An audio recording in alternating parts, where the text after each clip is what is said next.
노인 빈곤율이 세계 최고라. 그런데 감춰진 비밀이 있다. 사실 여러분도 아시고 저도 알지만 노인 빈곤율이 세계 최고라는 것은 예전부터 계속 듣고 있었고요. 또 정치권에서 노인 빈곤율이 세계 최고라면서 계속 오랫동안 이야기했던 것도 듣고 있었습니다. 그만큼 대한민국의 노인 빈곤율은 심각하다 이렇게 얘기할 수가 있겠지요. 그런데 말입니다. 여기에는 감춰진 비밀이 있다는 겁니다. 뭐냐? 이겁니다. 부동산은 감안을 안 했다는 거예요. 소득만 가지고 전 세계는 노인 빈곤율을 따지기 때문에 우리나라 사람들은 부동산에 대한 선호도가 크거든요. 그래서 집을 가지고 있는 사람들이 많습니다. 그런데 부동산에 대한 것을 감안을 안 했다. 부동산에 대한 것을 감안을 하니 21%더라. 그러면 노인 빈곤율은 아니다. 이렇게 이야기할 수가 있는 건가요? 실제입니다. 실제. 보건사회연구원에서 조사한 내용을 보면요. 65세 이상 노인 기준으로요. 다양한 노인 빈곤 지표를 산정해서 실제 연구를 해봤더니 2017년에 실제 발표된 노인 빈곤율은 42.3%였습니다. 그런데 부동산을 감안을 해봤더니 21%까지 떨어졌다는 거예요. 21%까지. 어떻게 생각하면 진짜 충격적인 이야기죠. 충격적인 이야기. 그동안 말입니다. 노인 빈곤율에 대해서는요. 2011년에 46.5%, 2013년에 46.3%, 그리고 2021년만 하더라도 줄어들었지만 37.6%라고 이야기하면서 노인 빈곤율이 세계 최고다. 그러면서 부끄럽지도 않느냐 뭐 이런 이야기를 진짜 많이 했었어요. 그런데 알고 봤더니 이게 소득 중심의 노인 빈곤율을 정하니까 소득 중심의 어떤 노인 빈곤율은 지금 뭐 2017년에 42.2%가 나오잖아요. 그리고 2021년에도 37.6%가 나오잖아요. 이게 사실이라는 거죠. 소득 중심으로 할 때는.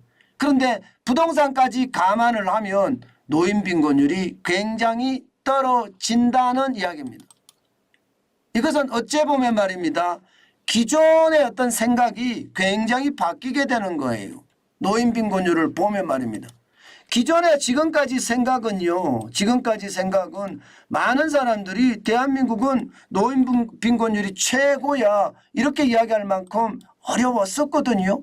실제로 2021년 기준으로 보면 말입니다. 노인 빈곤율이 미국의 23%보다 높고요. 일본의 20%보다도 엄청나게 높습니다. 영국의 15.5%보다는 2배 이상 높고요. 독일의 9.1%보다는 말도 못하게 높습니다. 프랑스의 4.1%보다도 높고요. OECD 평균이 13.1%인데 37.6%니 이것은 말입니다. 어쩌면 충격적이라 이야기할 수 있는 그런 지표이기도 합니다. 그런 지표이기는 해요. 그러나 부동산에 대한 어떤 감안이 없었기 때문에 그에 대한 감안을 하고 나면 이렇게 달라진다. 실질적으로도 말입니다. 여러분 노인주택 소유자 비중을 보면 말입니다. 65세 이상이라고 이야기하는 노인 여러분 60대가요 46.9%예요. 그러니까 노인 인구의 절반 정도는 내 집을 가지고 있다는 뜻입니다. 70대 이상도 43%입니다. 이게 30대 미만 2%, 30대 25.4%보다 월등하게 많죠. 40대 42.5%보다도 많고요. 50대 46%보다도 60대가 46.9%로 많습니다. 그러니까 노인 빈곤율에 대한 것도 이게 예상했던 것하고는 다르다.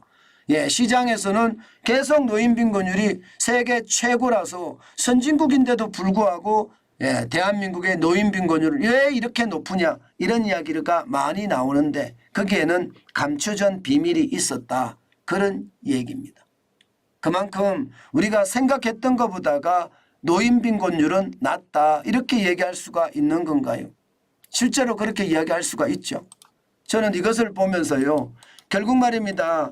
지표를 가지고 그리고 제대로 된 지표라고 하더라도 제대로 검증이 된 지표를 가지고 시장을 바라봐야 된다. 시장을 바라볼 때 말입니다. 잘못된 지표를 가지고 본다든가 혹은 한쪽으로 치우쳐진 그런 지표를 가지고 볼 때는 아무래도 시장에 왜곡이 일어난다. 이 말씀 여러분에게 다시 한번 드리고 싶습니다. 그만큼 말입니다.